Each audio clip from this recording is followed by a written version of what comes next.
نحمدہ ونصلی علی رسولہ الکریم اما بعد فاعوذ باللہ من الشیطان الرجیم بسم اللہ الرحمن الرحیم ظہر الفساد فی البر والبحر بما کسبت ایدی الناس وقال الشاعر تھوڑی سی کسر باقی ہے دنیا کے جہنم بننے میں، تھوڑی سی کسر باقی ہے دنیا کے جہنم بننے میں، حالات گواہی دیتے ہیں، ماحول اشارہ کرتا ہے۔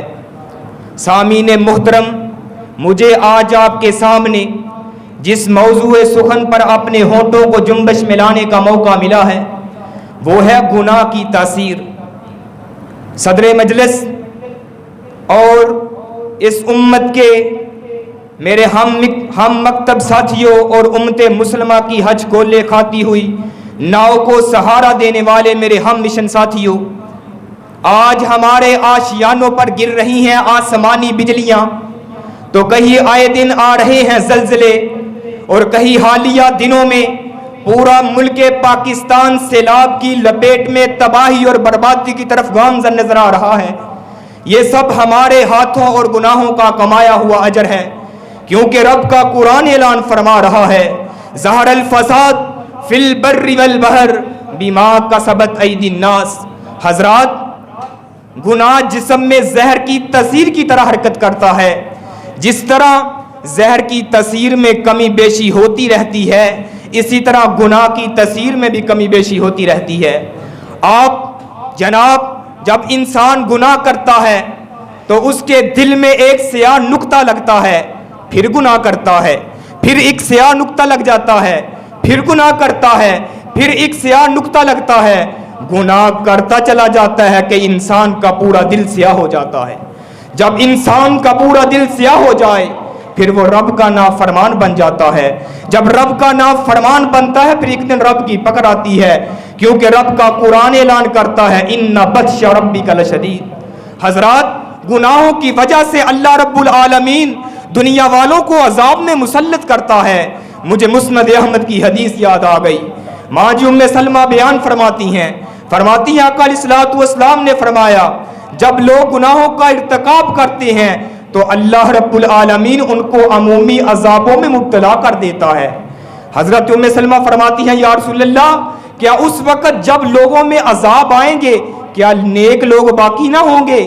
تو آمینہ کے لال نے پتہ کیا فرمایا نیک لوگ ہوں گے لیکن وہ بھی عذاب میں مبتلا ہوں گے، ان کو بھی عذاب کی لپیٹ میں لیا جائے گا۔ تو حضرت ام سلمہ فرماتی ہیں وہ تو نیک لوگ ہوں گے، تو آقا علیہ الصلوۃ والسلام نے فرمایا ان پر بھی عذاب آئے گا لیکن اللہ رب العالمین بعد میں ان کو بخش دے گا اور وہ اللہ کی بخشش اور رضا کے مستحق ہو جائیں گے۔ حدیث نمبر 2، یہ بھی مسند احمد کی حدیث ہے۔ حضرت ثوبان رضی اللہ تعالی عنہ بیان فرماتے ہیں کہ آقا علیہ الصلوۃ والسلام نے فرمایا جب انسان گناہ کرتا ہے تو اللہ رب العالمین ان کو رزق سے محروم کر دیتا ہے۔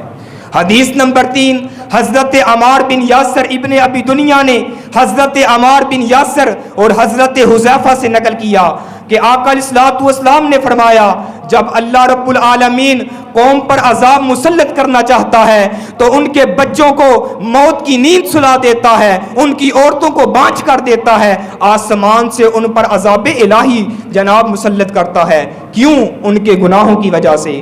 حضرت انس بن مالک رضی اللہ تعالیٰ عنہ بیان فرماتے ہیں میں اور میرا ایک ساتھی ماں جی عائشہ صدیقہ کی خدمت میں حاضر ہوئے۔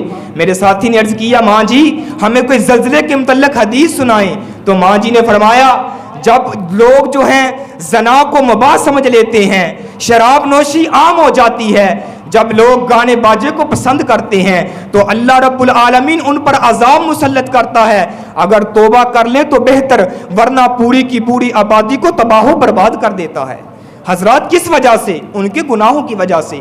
آج ہم بھی گناہ کر رہے ہیں، گناہ کر کر کے جناب ہمارے اعمال گناہوں سے بڑھ چکے ہیں، آج ہم بھی گناہ کر رہے ہیں۔ ان لوگوں نے گناہ کیے اللہ نے ان کو عذابوں میں مسلط کر دیا۔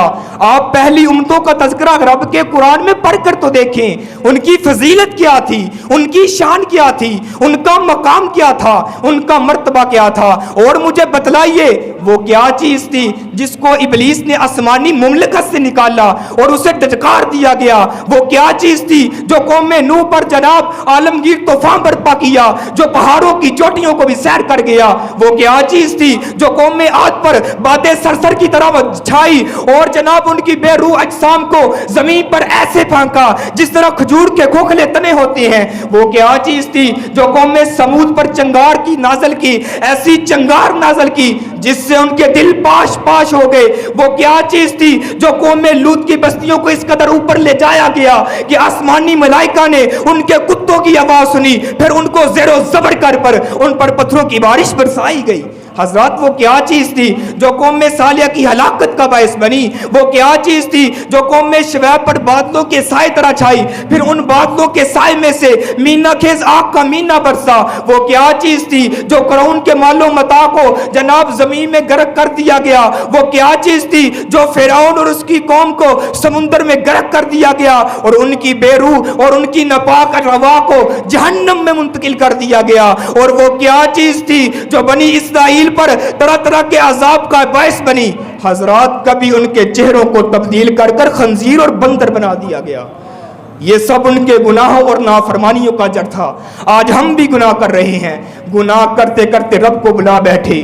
مجھے علامہ اقبال کا وہ شعر یاد آ گیا، ہم کون ہیں کیا ہیں بخدا یاد نہیں، ہم کون ہیں کیا ہیں بخدا یاد نہیں، اپنے اسلاف کی ایک بھی ادا یاد نہیں، اگر یاد ہے تو کافر کے ترانے ہیں یاد نہیں، یاد تو مسجد کی صدا یاد نہیں، بنت حوا کو نچاتے ہیں سر محفل، کتنے سنگ دل ہیں تمہیں رسم حیا یاد نہیں۔ مجھے تو یوں لگتا ہے مسلمانوں تمہیں سب کچھ تو یاد ہے پر خدا یاد نہیں۔ اللہ سے دعا ہے کہ اللہ رب العالمین ہمارے سارے گناہوں کو معاف فرمائے اور ہم کو جنت کا مستحق بنائے۔ وآخر دعوانا ان الحمد للہ رب العالمین۔